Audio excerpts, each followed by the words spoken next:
پہلے تذکرہ کر لیتے ہیں جی افغانستان کی صورتحال کا. انیشلی ہم مینشن بھی کر چکے ہیں کہ افغانستان سے بالآخر 20 سال کے بعد امریکی افواج کا انخلا ممکن ہو گیا ہے. اتحادی افواج کا سارے کے سارے جا چکے ہیں وہاں سے، اور اب طالبان کے کنٹرول میں ہے پورا کا پورا افغانستان.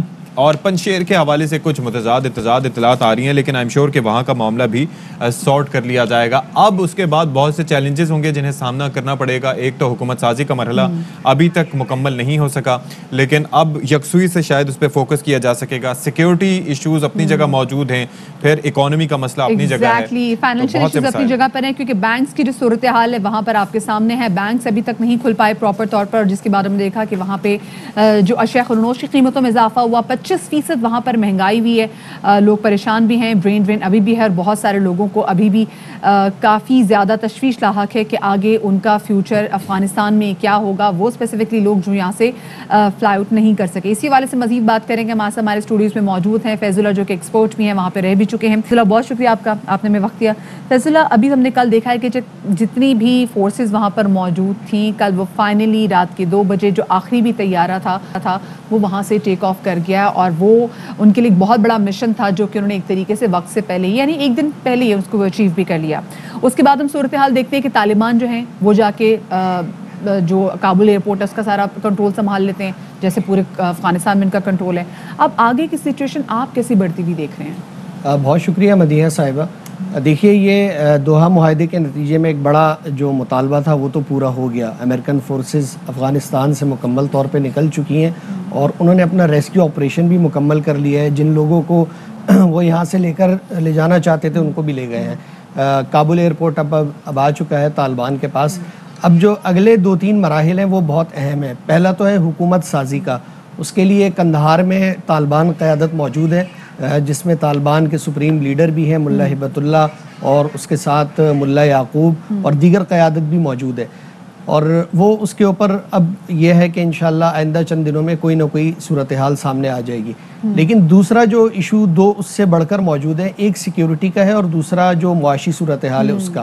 سیکیورٹی کے مسائل دیکھیں، ایک تو امریکن فورسز کی موجودگی تھی اور افغان فورسز سے وہ لڑائی کرتے تھے، لیکن اب اسلامک اسٹیٹ کی صورت میں ایک نیا اور بڑا خطرہ ان کے لیے پوری طرح اب موجود ہے کہ ان کو کس طرح سے وہ ڈھونڈیں گے، اور ان کے حملوں کے خطرہ موجود ہے. یہاں تک کہ افغانستان میں لاجسٹکس کون پرووائڈ کر رہا ہے؟ دیکھیے، اسلامک اسٹیٹ کی آپ بات کر رہے ہیں.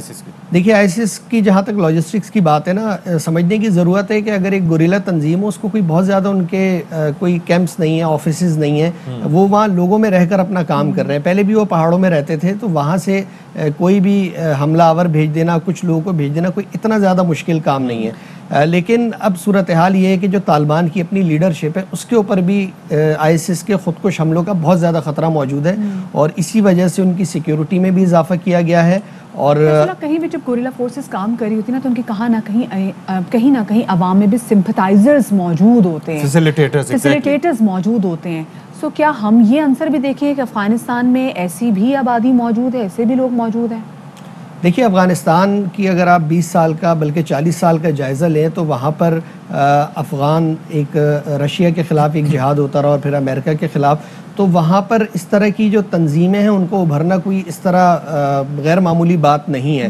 یعنی وہ زمین بڑی ہموار تھی اس حوالے سے. اور ہم پہلے ہی بات کر چکے ہیں کہ افغانستان میں کنڑ اور ننگرہار یہ 2 صوبے ہیں جہاں پر داعش موجود تھی. اور یہ اس بات کو بھی پیش نظر رکھنا چاہیے، بنیادی طور پر داعش کے لوگ جو تھے ان کا بڑا حصہ وہ تھا جو افغان طالبان سے الگ ہوا تھا، یا پھر پاکستانی طالبان اس میں شامل ہوئے تھے. تو یہ لوگ مرج ہوئے تھے آپس میں. تو اس کے بعد انہوں نے نہ صرف ان علاقوں میں اپنے قدم جمائے بلکہ طالبان کے لیے مشکلات پیدا کی. اب یہ بتائیے کہ اب اس صورتحال میں جیسے کہ مدیحہ نے بھی تذکرہ کیا کہ ظاہر ہے کہ ان کے جو سمپتھائزرز اور ان کے ہم دیکھتے ہیں کہ ایک فیسیلیٹیٹرز ہونا ضروری ہیں آن گراؤنڈ. ان کی پریزنس اسی لیے ضرورت ہے کہ جیسے کہ پاکستان میں ہم دیکھ رہے تھے کہ جو واقعات ہو رہے تھے، تو پاکستان نے بھی فیصلہ کیا کہ جو لوگ ہیں جو سلیپر سیلز یہاں پر کام کر رہے ہیں، جو لوگ ان کو فیسیلیٹیٹ کرتے ہیں، ان کے خلاف بھی ہم نے کارروائی کرنی ہے.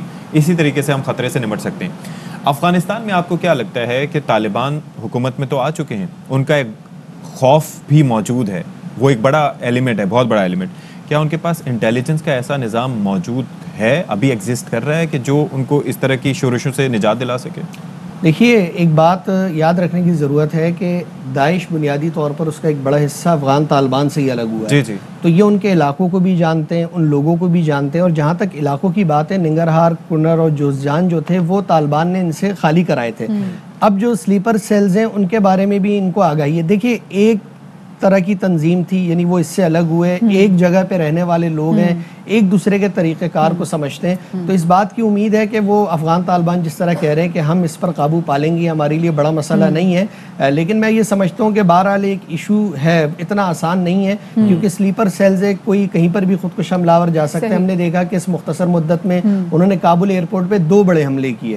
تو وہ اتنا آسان نہیں ہوگا, کیونکہ طالبان کے سامنے جو یہ تو 2 چیلنجز ہیں, حکومت سازی ہے, پھر اس کے علاوہ جو معاشی صورتحال وہاں پر وہ امریکہ سے پیسے. اور ابھی ذرا ہم دکھاتے ہیں فیض اللہ, ہمارے پاس ابھی جو تازہ ترین مناظر آئے ہیں یہ ہے حامد کرزئی ایئرپورٹ کی, جو کہ کابل ایئرپورٹ ہے.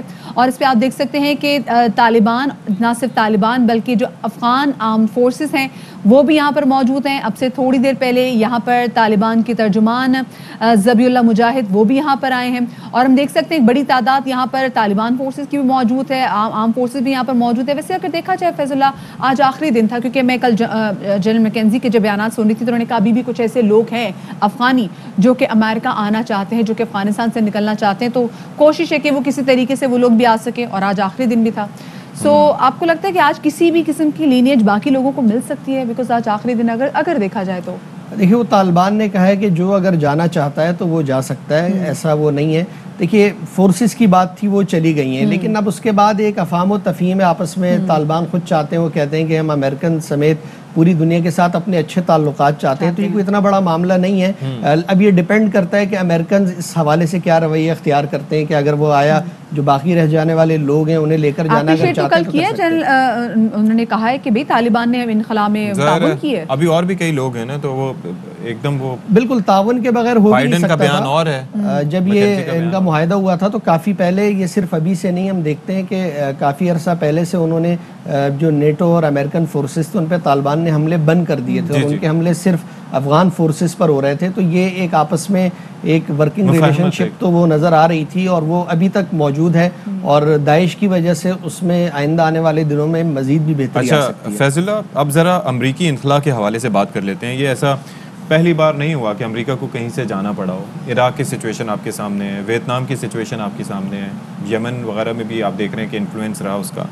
تو کیا وجہ ہے کہ اتنی ٹیکنالوجی, اتنا سارا کچھ, اتنا ملٹری مائٹ, دنیا کی طاقتور ترین فوج, لیکن ہر جگہ سے اسے ہزیمت کے ساتھ نکلنا پڑتا ہے؟ بڑا ایک وہ یہ انسانی تاریخ بھی ہے, انسانی نفسیات ہے, اور وہ ساری چیزیں ہمیں یہاں نظر آتی ہیں. اور اس پر تو اب بہت یورپی اور امریکی مفکرین لکھ بھی رہے ہیں. دیکھیے بہترین موقع اس وقت تھا جب 9/11 کے بعد امریکنز یہاں پر آئے اور طالبان کی انہوں نے طاقت کو ختم کر دیا, تمام ان سے بڑے شہر لے لیے, گورنمنٹ ان کی ختم ہو گئی, اور اس کی جگہ ایک نئی حکومت قائم ہو گئی.